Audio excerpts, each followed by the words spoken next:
الحمد لله رب العالمين والصلاة والسلام على سيد الأنبياء والمرسلين نبينا محمد وعلى آله وصحبه أجمعين أما بعد.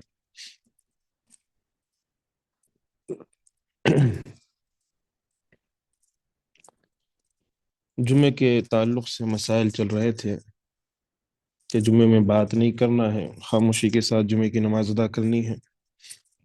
تو جمعے میں گفتگو کرنے سے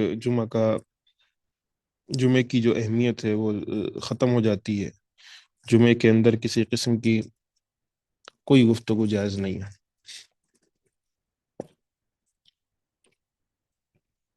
انہی میں ایک حدیث جمعے کی فضیلت پر دلالت کرتی ہے کہ جمعے کی نماز کے لیے اگر کوئی آئے تو کتنی فضیلت ہے. عن ابی ہریرہ رضی اللہ عنہ ان رسول اللہ صلی اللہ علیہ وسلم قال من اغتسل يوم الجمعة ثم راح في الساعة الأولى فكأنما قرب بدنه ومن راح في الساعة الثانية فكأنما قرب بقرة ومن راح في الساعة الثالثة فكأنما قرب كبشا أقرن ومن راح في الساعة الرابعة فكأنما قرب دجاجة ومن راح في الساعة الخامسة فكأنما قرب بيضة فإذا خرج الإمام حضرت الملائكة يسمعون الذکر. ابو ہریرہ رضی اللہ عنہ سے مروی ہے، رسول اللہ صلی اللہ علیہ وسلم نے فرمایا، جو شخص جمعے کے دن غسل کر کے پھر پہلی گھڑی میں ہی مسجد چلا جائے تو اس نے گویا اونٹ کی قربانی کی. جو دوسری گھڑی میں آئے تو اس کا اتنا ثواب ہے جیسے اس نے گائے کی قربانی کی. جو تیسری گھڑی میں آئے تو اس نے گویا مینڈھے کی قربانی کی. جو چوتھی گھڑی میں آئے تو جیسے اس نے مرغی کی قربانی کی. اور جو پانچویں گھڑی میں آئے تو اس نے گویا انڈے کی قربانی کا ثواب پایا. پھر جب امام منبر کی طرف نکل آتا ہے تو فرشتے مسجد میں حاضر ہو جاتے ہیں اور وعظ و نصیحت سننے لگتے ہیں. مفردات میں راح جو دن کے اول وقت میں چل کر آئے، ٹھیک ہے. راح کا معنی کیا ہے؟ جو دن کے اول وقت میں چل کر آئے. البدن اونٹ، خواہ وہ مذکر ہو یا مؤنث. بدنہ کس کو کہتے ہیں؟ اونٹ کو، چاہے مذکر ہو یا مؤنث. اونٹ کے بہت سارے نام ہیں، الجمل ہے اور انہی میں سے ایک یہ بھی ہے البدنہ. لیکن البدنہ کا معنی ہے مذکر اور مؤنث دونوں مل کر. کبشہ مینڈھا، کبشہ کس کو کہتے ہیں؟ مینڈھا، جسے ہم اپنی زبان میں دمبا کہتے ہیں. اس کی ایک جنس بڑے بڑے سینگوں والی بھی ہوتی ہے، ٹھیک ہے. دمبے میں بھی ایک جنس ہوتی ہے جس کے سینگ بڑے ہوتے ہیں. حضرت مسجد میں آ کر بیٹھ جاتے ہیں، حاضر ہو جاتے ہیں، ٹھیک ہے. حضرت الملائکہ یعنی مطلب فرشتے حاضر ہو جاتے ہیں، آ جاتے ہیں، بیٹھ جاتے ہیں. ایک روایت میں طوی طویت الصحف کے الفاظ ہیں، یعنی جب امام خطبہ دینے کے لیے نکل پڑتا ہے تو صحیفے لپیٹ دیے جاتے ہیں. یعنی صحیفوں سے مراد وہ اعمال نامے جن میں آنے والے لوگوں کا بتدریج اجر و ثواب درج کیا جاتا ہے، ٹھیک ہے. جیسے میں نے پچھلے درس میں بتایا تھا کہ فرشتے جو لوگ آتے ہیں ان کا نام لکھتے ہیں، ان کے بارے میں لکھتے ہیں، لیکن جیسے ہی امام منبر پر چڑھ جائے، خطبہ اسٹارٹ ہو جائے، تو اس کے بعد کسی کا بھی نام نہیں لکھا جاتا۔ ہمارے معاشرے میں یہ بڑے افسوس کے ساتھ بتایا جاتا ہے کہ مرد حضرات جمعے کی نماز کے لیے اپنا ٹائم فکس کیے ہوئے ہیں کہ امام صاحب 1:30 جمعے کا خطبہ ختم کریں گے، تو میں 1:25 کو اگر چلا جاؤں گا تو مجھے نماز مل جائے گی۔ گاؤں میں بھی یہ دیکھا جاتا ہے، گاؤں دیہاتوں میں بستر پر لیٹے ہوئے ہیں، باہر جو ہے اپنی کھٹیا ڈالے مزے سے پڑے ہوئے ہیں، خطبہ چل رہا ہے، آواز آ رہی ہے، بیان ہو رہا ہے، لیکن اٹھ کے جانے کو تیار نہیں ہے۔ ان کو معلوم ہے ان کا وقت خاص ہے، وہ صرف اسی وقت میں جائیں گے، 5 منٹ پہلے پہنچیں گے۔ اور شہروں میں بھی یہ چیز ہے کہ وہ اسی وقت جاتے ہیں جس وقت امام صاحب کا خطبہ ختم، اپنا وقت بنا لیا۔ پوچھا جائے کہ بھائی کیوں آئے، تو بہانے مانتے، بہانے کرتے ہیں کہ وہ چھٹی نہیں ملی، آفس میں کام بہت تھا، آفس والے چھٹی نہیں دے رہے تھے، جبکہ جمعے کے دن آپ کو ملتی ہے چھٹی، اکثر آفس والے دیتے ہیں، اگر نہیں بھی دیتے تو آپ بات کر لیں، پہلے شروع میں ہی بات کر لیں کہ بھئی ہمیں جمعے کے دن مجھے آدھا گھنٹہ، پون گھنٹے کی چھٹی چاہیے، اول وقت پہ آئے۔ لوگ اپنا کاروبار کر رہے ہیں، کتنی افسوس کی بات ہے، آپ گزرو، جمعے کی اذان ہو رہی ہو اور لوگوں کو دیکھو راستے میں، مسلمانوں کو اپنی دکانیں کھولے مزے سے بیٹھے ہوئے، ان کو فرق ہی نہیں پڑتا کہ جمعے کی نماز ہو نہ ہو، کوئی فرق نہیں، مزے سے آرام سے بیٹھے ہوئے، جبکہ اللہ تبارک تعالیٰ قرآن مجید میں کہتا ہے اذا نودی للصلاة من یوم الجمعہ فاسعوا الى ذکر اللہ وذروا البیع، یعنی اللہ کے ذکر کی طرف آؤ، جب جمعے کے دن تمہیں بلایا جائے، آواز لگائی جائے، اللہ کے ذکر کی طرف آؤ، دوڑ کر آؤ، وذروا البیع، اپنے خرید و فروخت کو چھوڑ دو، جائز نہیں ہے، جمعے کی اذان ہونے کے بعد کوئی خرید و فروخت جائز نہیں ہے، چاہے وہ مسجد کے احاطے میں آپ کو جو ہے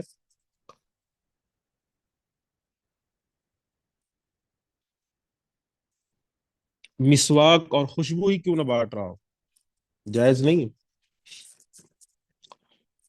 تو اس چیز کی طرف دھیان دینا ضروری ہے، ورنہ کیا فائدہ جمعہ کا، آپ کے جمعہ کے نماز پڑھنے کا کیا فائدہ؟ وہی مثال کہ شاید آپ کا جمعہ پورا ہو گیا لیکن ثواب ایک بھی نہیں ملا آپ کو، اتنی دیر آپ بیٹھے اور ایک اللہ ثواب بھی نہ دے، کیونکہ ثواب اسی کو ملے گا نا جو وقت اول وقت پہ آئے گا، جو شروع میں آئے گا، جو پڑھے امام خطبے سے پہلے آئے گا۔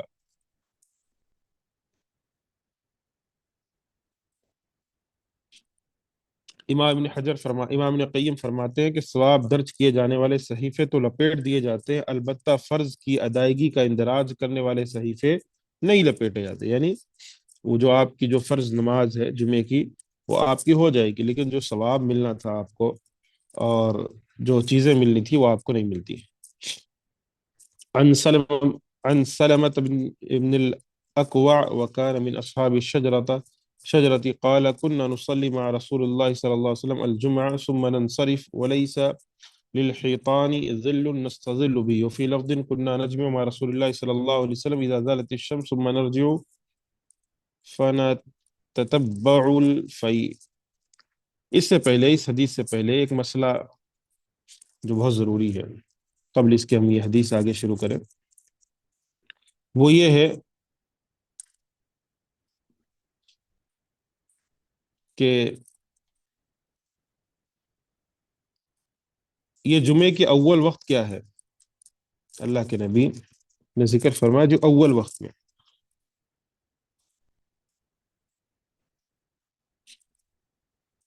تو علماء کرام نے، شیخ صالح بن عثیمین، شیخ محمد بن صالح العثیمین رحمہ اللہ نے ذکر فرمایا، کہا فقسم الزمن من طلوع الشمس الى مجيء الامام 5 اقسام، ہم جو ہے زمانے کو، جو وقت ہے اس کو تقسیم کریں گے طلوع شمس لے کر امام کے منبر پر چڑھنے تک 5 قسموں میں.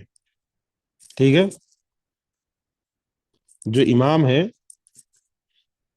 طلوع شمس کے بعد امام کے منبر پر چڑھنے تک، امام کے منبر پر چڑھنے تک، اس کو ہم 5 قسموں میں تقسیم کریں گے. قد یکون کل قسم بمقدار الساعة المعروفہ. ہر قسم کتنا ہوگا؟ 1 گھنٹہ، 1 گھنٹے کے حساب میں ہوگا. وقد تكون الساعة أقل أو أكثر لأن الوقت يتغير، فالساعة 5 ما بين طلوع الشمس ومجيء الإمام للصلاة وتبتدئ من طلوع الشمس. کہنے کا مطلب ہے کہ قد تكون الساعة یعنی گھنٹہ جو ہے کم بھی ہو سکتا ہے، زیادہ بھی ہو سکتا ہے، کیونکہ وقت بدلتا ہے. فالساعة 5 ما بين طلوع الشمس ومجيء الإمام، یعنی 5 گھنٹے امام طلوع شمس سے لے کر امام کے ممبر پر چڑھنے تک، یہ 5 گھنٹے. کیونکہ 5 فضائل ہے نا. پہلا ہے اونٹ، دوسرا ہے گائے کی ذبح، تیسرا ہے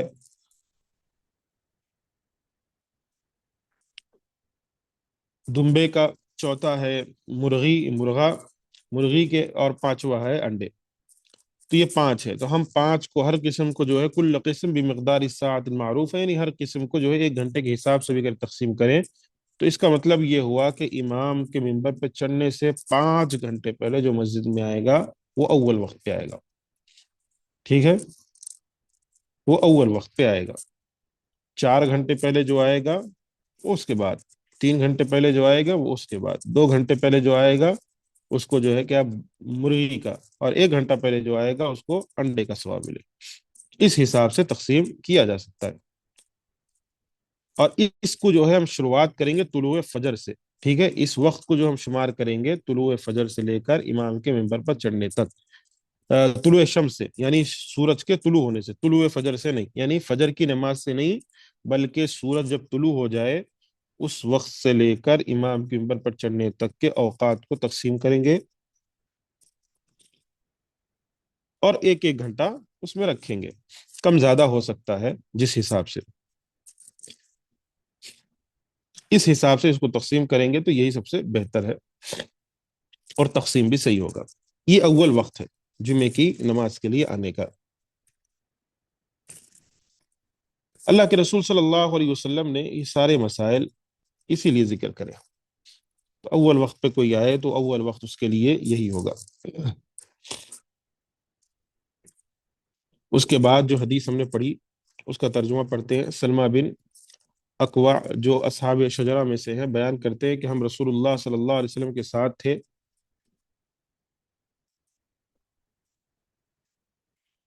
جمعے کی نماز پڑھا کرتے تھے، پھر ہم فارغ ہو کر جاتے تو دیوار کا سایہ نہیں ہوا کرتا تھا جن سے ہم سایہ پکڑتے.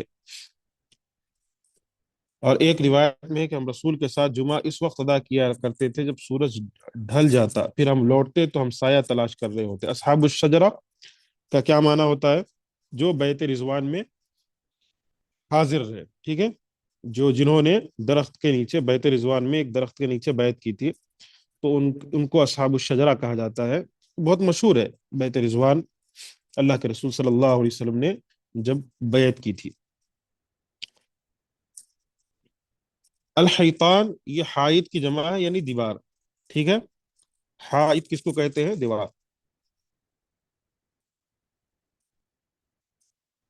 نجمع، ہم جمعہ ادا کیا کرتے تھے. ٹھیک ہے، نجمع، اس کا یہ جمع ہے کہ یہ جمع کا صیغہ ہے. ہم جمعہ ادا کیا کرتے تھے. تثنیہ و جمع مذکر مؤنث متکلم فعل مضارع معلوم باب تفعیل، یعنی ہم جمعہ کی نماز ادا کیا کرتے تھے. امام ابن مفلح لکھتے ہیں کہ جمعہ کی نماز اس کے وقت سے پہلے اور اس کا وقت گزر جانے کے بعد ادا کرنا بالاجماع درست نہیں ہے. اور ہمارے علم کے مطابق اس بات میں بھی اختلاف نہیں ہے کہ نماز جمعہ کا آخری وقت نماز ظہر کا آخری وقت ہے، اور اس کا اول وقت نماز عید کا اول وقت ہے، جیسا کہ قاضی اور ان کے اصحاب کا موقف ہے. کیا مطلب ہوا کہ نماز جمعہ کا سب سے اول وقت کون سا ہے؟ سب سے اول وقت وہی ہے جو عید کا ہے، اور آخری وقت کیا ہے؟ آخری وقت نماز جمعہ کا وقت کے جہاں ظہر کا وقت ختم ہوتا ہے وہ ہے بعد الزوال۔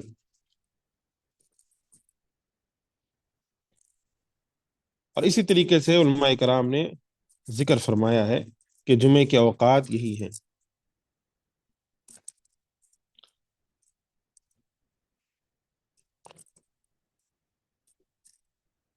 قال النووي، ایک اہم مسئلہ ہے، پڑھتے ہیں۔ قال النووي وحمل الجمهور هذا الحديث على مبالغة في تعجيلها وأنهم كانوا يؤخرون الغداء والقيلولة في هذا اليوم إلى ما بعد صلاة الجمعة لأنهم ندبوا التكبير إليها فلو اشتغلوا بشيء من قبلها لكن الأفضل أن تفعل بعد الزوال۔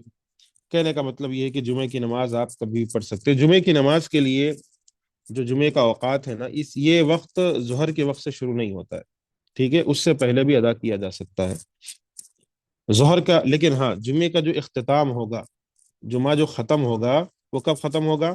جب ظہر کا وقت ختم ہوتا ہے تبھی ختم ہوتا ہے، تو اس بات کی طرف دھیان رکھیں۔ جمعہ ہمیشہ جب پڑھا جاتا ہے تو سارے لوگوں کے فائدے اور مصلحت کے لحاظ سے پڑھا جاتا ہے، ٹھیک ہے، سارے لوگ جو جن کی جو مصلحت ہے، جن کی جو کیا کہتے ہیں سارے لوگوں کے لیے جو سب سے بہتر وقت ہے، انہی کے اوقات کے لحاظ سے جمعے کی نماز پڑھا جاتا ہے۔ اور اسی طریقے سے جمعے کی نماز ادا کرنی بھی ہے۔ عن ابي هريره رضي الله عنه قال كان النبي صلى الله عليه وسلم يقرأ في صلاة الفجر يوم الجمعة ألف لام ميم تنزيل السجدة وفي الثاني هل أتى على الإنسان حين من الدهر۔ ابو ہریرہ رضی اللہ عنہ بیان کرتے ہیں کہ نبی صلی اللہ علیہ وسلم جمعے کے دن فجر کی نماز میں پہلی رکعت میں سورہ سجدہ اور دوسری رکعت میں سورہ دہر پڑھا کرتے تھے۔ سورہ سجدہ کس میں ہے؟ کون سے پارے میں ہے؟ سورہ سجدہ 21ویں پارے میں ہے، اور سورۃ الدہر 19ویں پارے میں ہے۔ سورہ سجدہ جو ہے 21ویں پارے میں، میرے خیال سے اخیر سے اگر آپ 21واں پارہ لاسٹ سے کھولیں گے تو ایک سورہ پہلے یہ سورہ آتا ہے، سورہ سجدہ 3 صفحات کا ہوتا ہے۔ اور سورۃ الدہر یہ بھی 29ویں پارے میں ہے، سورہ مدثر کے بعد، سورۃ القیامہ کے بعد ہے، اور آخری آخری صورتوں میں سے، یعنی اس کے بعد ایک صورت ہے، اس کے علاوہ کوئی صورت نہیں ہے، اس کے بعد سورہ 29واں پارہ ختم ہو جاتا ہے۔ 19ویں پارے میں 19 سورۃ الدہر 19ویں لکھا ہوا ہے اس میں، لیکن 29ویں پارے میں ہے اللہ تعالی الانسان حین من الدہر لم یکن شیئا مذکورا، یہ 29ویں پارے میں۔ شیخ الاسلام ابن تیمیہ فرماتے ہیں کہ روز جمعہ فجر کی نماز میں سورہ سجدہ، اور اللہ کے رسول صلی اللہ علیہ وسلم کون سا سورہ پڑھا کرتے تھے؟ اللہ کے رسول صلی اللہ علیہ وسلم سورۃ السجدہ پڑھا کرتے تھے، پھر اس کے بعد سورۃ الدہر دوسری رکعت میں پڑھا کرتے تھے۔ سورہ سجدہ کا جیسے میں نے بتایا 21ویں پارے میں، لیکن یہ جو سورۃ الدہر 19ویں پارے میں لکھا ہوا ہے یہ غلط ہے، سورہ دہر 19ویں نہیں 29ویں پارے میں ہے، ٹھیک ہے، سورہ اس میں تھوڑی سی غلطی ہوئی ہے، اس کو آپ سدھار لیں۔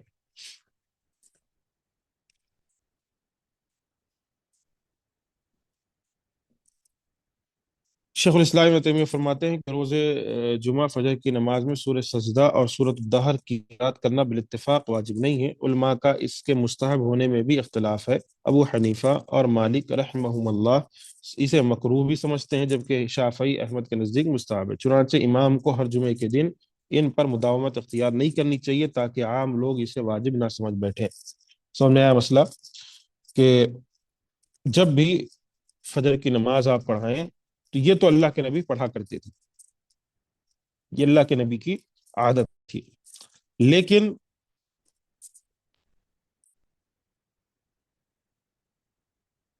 اللہ کے رسول صلی اللہ علیہ وسلم نے جو بھی چیز پڑھی ہے یہ اللہ کے رسول کی سنت ہے، اس پر چاہیے کہ مداومت اختیار نہ کریں۔ کوئی بھی امام جو ہے ہمیشہ یہی پڑھتا رہے، نہیں، بیچ بیچ میں ایک آدھ جمعے کو فجر کی نماز میں کوئی دوسرے صورت بھی پڑھ لے تاکہ لوگوں کو پتہ چلے کہ یہ عمل مستحب ہے، فرض نہیں ہے۔ جیسے کہ ہمارے پاس جمعے کی نماز کے اندر سورۃ الاعلیٰ اور سورہ غاشیہ پڑھا جاتا ہے، اور بعض لوگوں کے ذہنوں میں یہ بیٹھ چکا ہے کہ یہ نہیں پڑھیں گے تو نماز نہیں ہوتی ہے۔ میں کچھ لوگوں کو جانتا ہوں کہ وہ سمجھتے ہیں کہ یہی پڑھنا چاہیے بس، اور باضابطہ جو ہے بتاتے ہیں کہ شیخ یہی پڑھنا چاہیے، یہی پڑھنا ہے ہمیں، اس کے علاوہ کوئی دوسرا تو نہیں پڑھ سکتے۔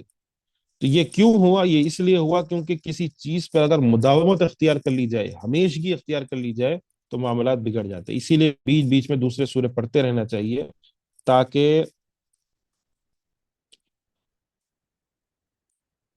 اس طریقے سے نہ ہو سکے۔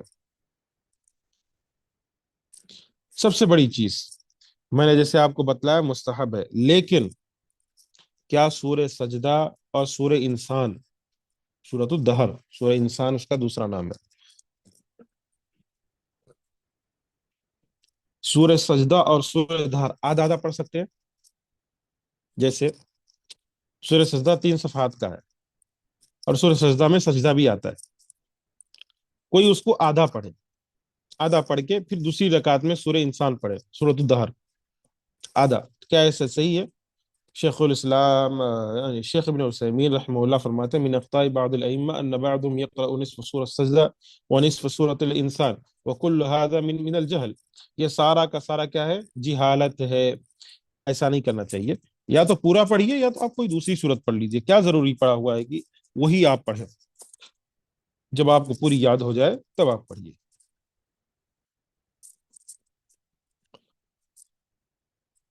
یہ سارے مسائل تھے جو ہم نے نماز جمعہ کے تعلق سے سیکھے ہیں، کہ نماز جمعہ کے تعلق سے اللہ کے رسول صلی اللہ علیہ وسلم کی کیا عادتیں تھیں، کیا اللہ کے رسول صلی اللہ علیہ وسلم کا طریقہ کار تھا، کس حساب سے آپ نماز پڑھتے تھے۔ اس کے بعد جو مسئلہ آنے والا ہے وہ نماز عید کا ہے۔ نماز عید کے تعلق سے بھی پڑھ لیتے ہیں۔ بابو صلاۃ العید، نماز عیدین کا بیان، صلاۃ العیدین، نماز عیدین کا بیان۔ عیدین سے مراد کیا ہے؟ عید الفطر اور عید الاضحیٰ۔ اسلام کے اندر صرف دو ہی عیدیں ہیں، ٹھیک ہے؟ اس کے علاوہ کوئی بھی عید اسلام میں نہیں ہے۔ ہاں، یہ جمعے کے دن کو بھی لوگ عید کہتے ہیں، یہ تو ہفتہ واری، لیکن جو دو عیدیں سال میں، جو دو عیدیں ہیں اس مسلمانوں کے لیے، وہ صرف دو ہی ہیں۔ اس کے علاوہ کوئی بھی عید مسلمانوں کی نہیں ہے۔ اللہ تبارک و تعالیٰ نے مسلمانوں کے لیے 3 عیدیں رکھی ہیں، ٹھیک ہے؟ ایک ہفتہ واری عید ہے جسے جمعہ کہتے ہیں ہم، اس کو اگر نکال دیں، اگر سال کی عید دیکھیں تو دو ہی ہیں۔ فطر ہے، عید الفطر، جو کہ رمضان کے بعد ہم خوشی کے طور پر عید مناتے ہیں اور اللہ سے دعائیں کرتے ہیں، اور عید الاضحیٰ ابراہیم علیہ السلام کی سنت کو زندہ کرتے ہیں۔ اس کے علاوہ کوئی بھی شخص کسی بھی دن کو بطور عید سمجھے، یہ بدعت ہے، اسلام میں یہ جائز نہیں ہے، کیونکہ اللہ کے نبی نے کہیں بھی اس چیز کا ذکر نہیں کیا، چاہے وہ نبی کی پیدائش ہو، چاہے وہ عبد القادر جیلانی کی پیدائش ہو، چاہے وہ حسین رضی اللہ عنہ کی پیدائش ہو، چاہے وہ علی رضی اللہ عنہ کی پیدائش ہو، چاہے وہ کسی بھی بڑے پیر فقیر مرید کی پیدائش ہو، کچھ بھی نہیں، اسلام میں کسی کی کوئی اہمیت نہیں کہ اس دن جو ہے تم خوشیاں مناؤ، یہ فلانے کرو، یہ کرو، وہ کرو۔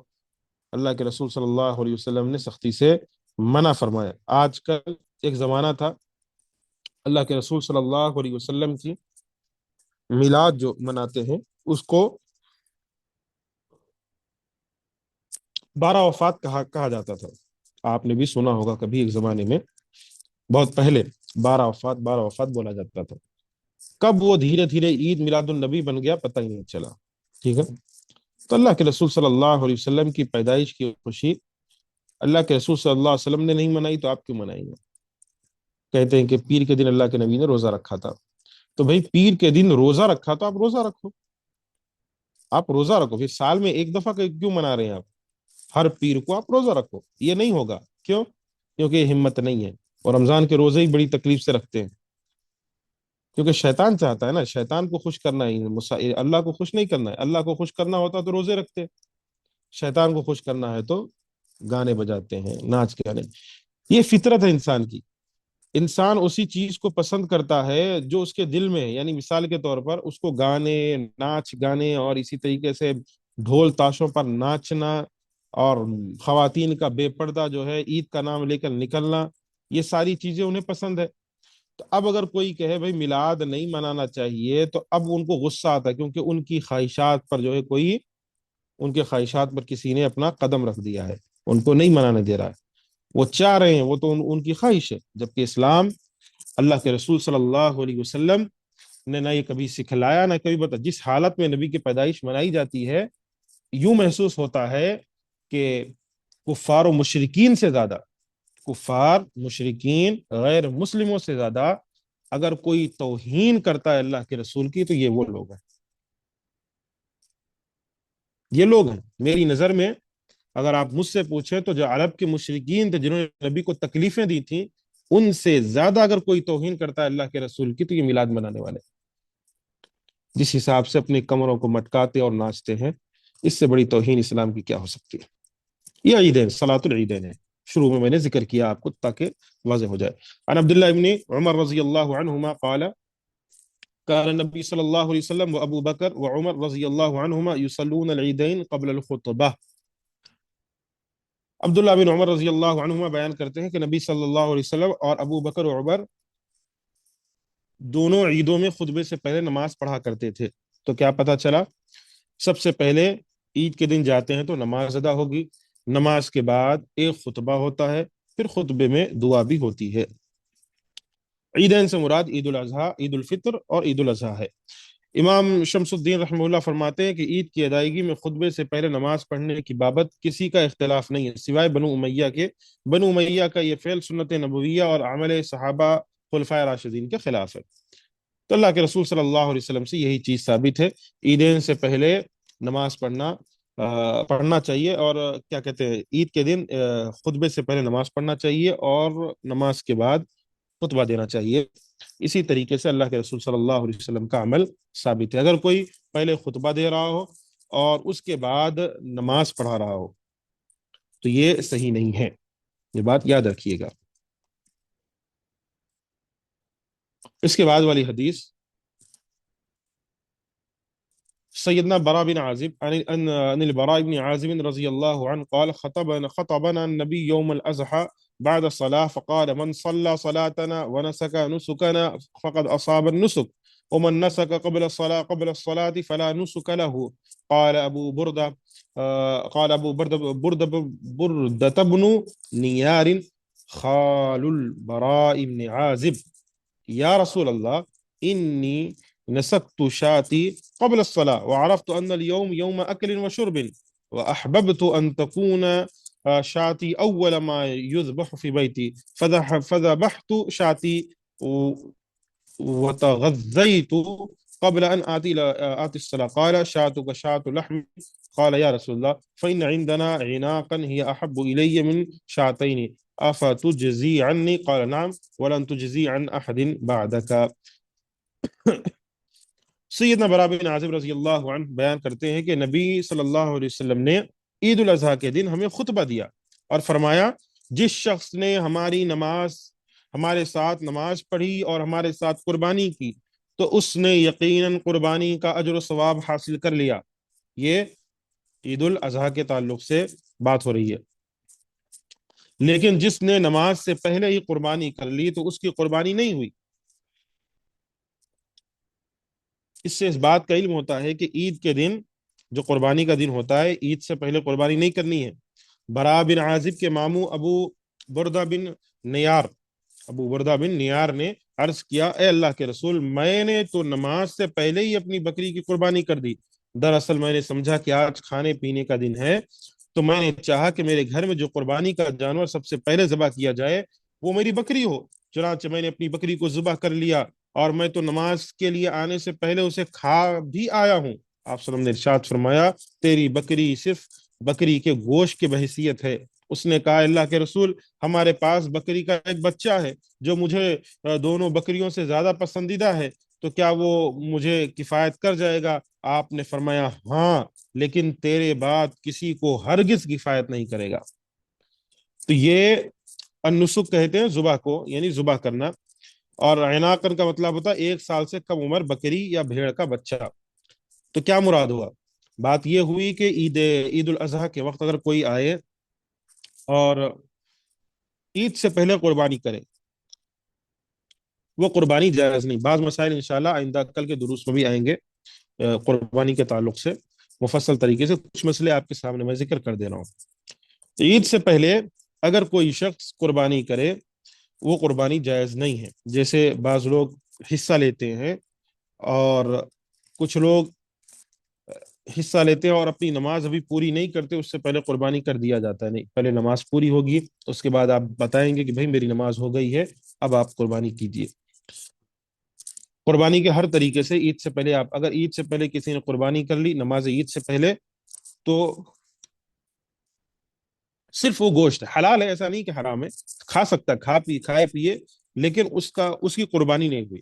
قربانی کے لیے اسے دوبارہ ذبح کرنا ہوگا۔ یہاں اللہ کے رسول صلی اللہ علیہ وسلم نے ایک بکری کے بچے کو، اللہ کے رسول صلی اللہ علیہ وسلم نے ایک بچے کو، بکری کے بچے کو اجازت دی صحابی رسول کو کہ وہ ذبح کر لیں، لیکن اللہ کے رسول نے یہاں شرط لگائی کہ صرف تمہارے لیے اجازت ہے، اور اس کے بعد ہرگز کسی کو یہ کفایت نہیں کرے گا۔ اس کا مطلب کیا ہوا کہ دانتا ہونا ضروری ہے، اس کے 2 دانت ہوتے ہیں سامنے کے، وہ ہونا ضروری ہے۔ کیا کہتے ہیں، چھوٹا بکری کا بچہ اگر آپ ذبح کریں گے تو یہ ذبح قبول نہیں ہوگا۔ کوئی یہ حدیث لے لے اور بولے اللہ کے نبی نے اجازت دی تھی، تو آگے حدیث میں لکھا ہوا ہے اللہ کے نبی نے واضح طریقے سے کہا کہ صرف تمہارے لیے ہے، اس کے علاوہ کسی اور کو میں اجازت نہیں دیتا۔ کسی کے لیے اس بات کی اجازت نہیں ہے کہ وہ بکری کے بچے کو ذبح کرے، بلکہ پورا جو شریعت نے بکرے کے تعلق سے ذکر فرمایا، جو طریقہ ذکر فرمایا کہ ایسے ہونا چاہیے، ایسے ہونا چاہیے، وہ پورا ہونا چاہیے، اس کے بعد ہی ذبح کیا جا سکتا ہے۔